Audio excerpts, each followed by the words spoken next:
Apple's Senior Vice President of Worldwide Marketing, Phil Schiller, told us that Apple chose the name because the company doesn't like to be predictable.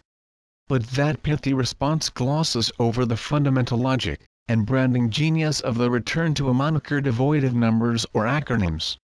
With a single word, Apple has signaled to consumers that they should consider the iPad heir to the PC throne, while accentuating the differences between its device and rivals.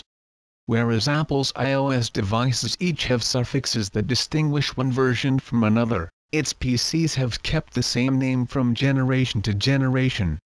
The first MacBook Air, launched in 2008, was called the MacBook Air, as were all subsequent versions of the laptop. And whether the device has an 11-inch screen or a 13-inch screen, a Core i5 or Core i7 processor, 2 GB of memory or 4 GB, it's still the MacBook Air. It's not MacBook Air 4 or MacBook Air 13.4. Likewise, Apple's iMac has been iMac for more than a decade.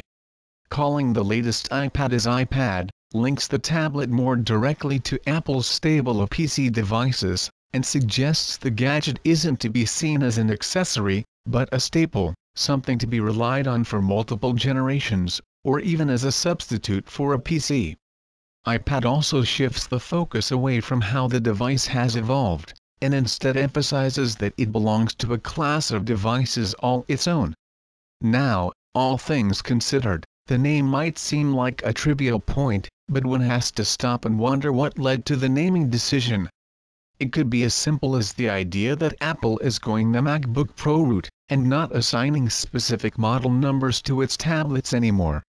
Looking to the future, I suppose there isn't anything sexy about calling your product the iPad 7, and that just being called as iPad makes it easy for Apple to make incremental updates without confusion.